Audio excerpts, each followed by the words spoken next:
अब इन्वेस्ट कैसे करना, वो ये वाला सवाल है। ये सवाल है इन्वेस्ट कैसे करना। कारोबार और पर्सनल दोनों की इन्वेस्टमेंट कैसे करनी। देखिए रियल एस्टेट के अंदर 30 से 40% आप लगाएं। अपने जो आपके पास प्रॉफिट आ गया है, कंपनी का है या आपका है। दुनिया में हर चीज बेवफाई कर जाती है दुनिया में हर चीज धोखा दे जाती है सिवाय जमीन के। जमीन आपको कभी धोखा नहीं देते, जमीन कभी आपको मायूस नहीं करती। जमीन में लगी हुई इन्वेस्टमेंट कभी जाया नहीं होती, क्योंकि जमीन अल्लाह ताला ने बरकत रखी हुई है इसके अंदर बरकत है, बरकत। मशीनें खत्म हो जाती है, जमीन खत्म नहीं होती। लिहाजा इन्वेस्ट करें जमीन में, जमीन कभी आपको मायूस नहीं करेगी। खत्म हो सर, जमीन पे बोया हुआ खीरा जो है ना वो भी आपको नवाज देता है, वो भी जाया नहीं जाता। मिर्चें लगाए तो वो भी नहीं जाती, है ना। जरी जमीन हो, प्लॉट हो, प्लाजा हो, कमर्शियल प्रॉपर्टी हो, फाइल नहीं होनी चाहिए, फाइल नहीं होनी चाहिए फाइल नहीं होनी चाहिए। वो कागज है, जमीन नहीं है। जमीन की गल कर रहे हैं, मैं कागज की गल नहीं कर रहे कागज लैके फिर रहे तुसी वो कहना, एक बंदा ने वो कहने लगा यार इन्होंने इतना अच्छा अलॉटमेंट लेटर बनाया यार, कमाल है। मैं क्या है ही लेटर ही है ना, सिर्फ जमीन तो देनी नहीं होना तो लेटर पे बड़ी तवज्जो दी उन्होंने। अच्छा सर, इस टाइम तो सर स्टॉक्स में लगाएं 20 to 30% जो है स्टॉक्स में लगाया करें पैसे। इंटरनेशनल फार्मूला है, ज्यादा नहीं लगाना, ज्यादा हम फंस जाएंगे आप। ये प्रॉफिट की बात कर रहा हूं मैं, और जो आपके पास सेविंग है उसकी भी, ठीक है। वो गोल्ड जो है 5 से 10% गोल्ड में लगाएं, इससे ज्यादा नहीं लगाना।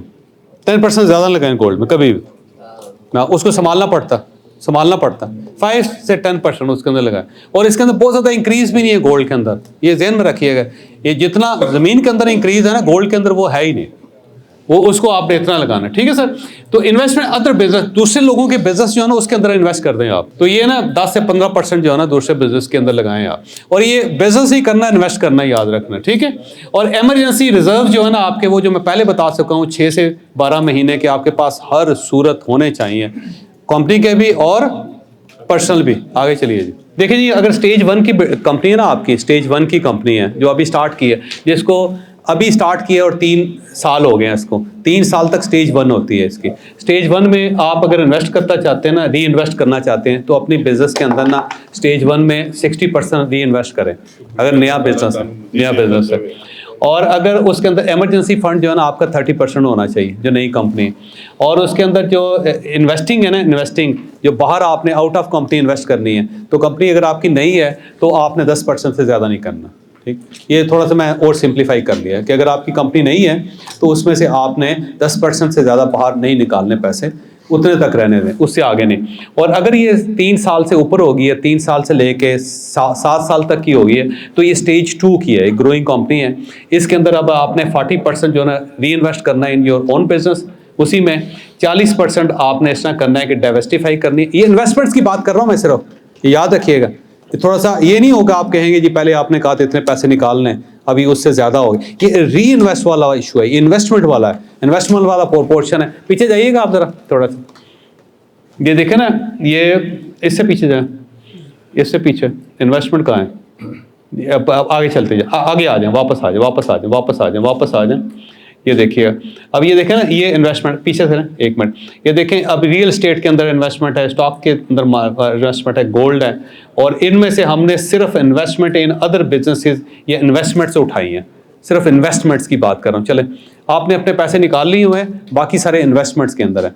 इन्वेस्टमेंट्स जो ना अपनी बिजनेस के अंदर अगर नया है तो आपने सिर्फ 60% करना है, और इमरजेंसी फंड आपके पास 30% होना चाहिए, ताकि कोई इमरजेंसी हो जाए तो पैसे आपके पास पड़े, अलग अकाउंट के अंदर होना चाहिए।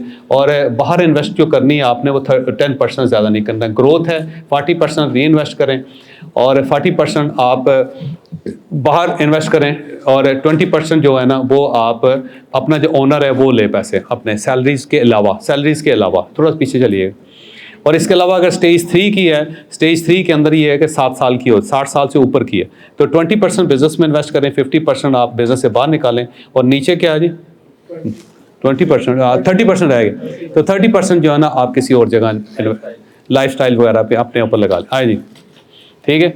और ये है महीने, अभी आपने ये करना है कि फर्स्ट जो स्टेजेस है ना, अब आपने काम करना कैसे है सर।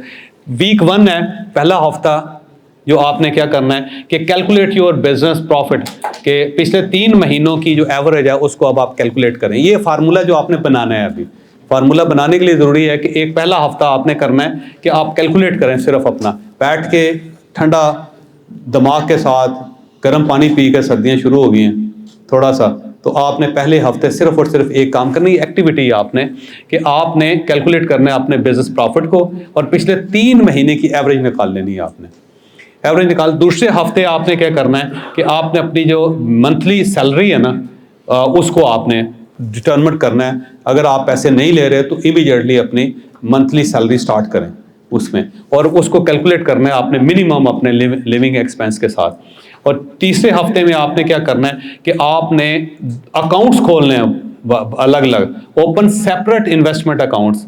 ये सेपरेट इन्वेस्टमेंट अकाउंट्स होने चाहिए आपके प्रॉफिट में से, पर्सनल के लिए अलग अकाउंट और कंपनी के लिए अलग अकाउंट, और उस अकाउंट का टाइटल ही रखें कि इन्वेस्टमेंट अकाउंट। उसके अंदर पैसे आते रहें, जो आपने 10% प्रॉफिट निकाला है, 20% निकाला है, 30% निकाला है, आपने सबसे पहले उस अकाउंट में डालने हैं पैसे, ताकि आपके पास सफिशिएंट अकाउंट हो। फिर आपने इन्वेस्ट करना है, वो उससे फिर आपको थोड़ी क्लैरिटी हो जाएगी। जब आपके पास पैसे पड़े होंगे ना, आपको पता है कि मेरे लिए इन्वेस्टमेंट के पैसे मेरे पास पड़े हुए हैं, तो वहां से फिर आपने उसको डाल देना है।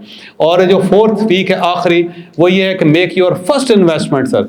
पहली इन्वेस्टमेंट जो है ना, चौथे हफ्ते में आपने स्टार्ट कर देनी। 4 हफ्तों में चीज़ों को तकसीम करना है, 4 हफ्तों में तकसीम करके आपने जो चौथा हफ्ता है उसमें आपने फर्स्ट इन्वेस्टमेंट स्टार्ट करनी है। आपने फर्स्ट इन्वेस्टमेंट स्टार्ट करनी है, पर्सनल भी और कंपनी के भी।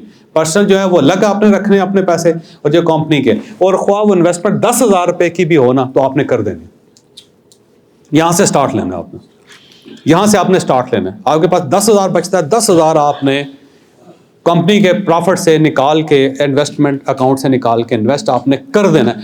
स्टॉक लेने बेशक ऐसे जो सर पंजाबी में कहते हैं फुदू स्टॉक, वो ले लें आप, लेकिन ले लें, यानी शेयर ले लें कोई भी, लेकिन आपने पैसे उसके अंदर 10,000 डाल देना, ठीक। कुछ भी करना है वो आपने करना है।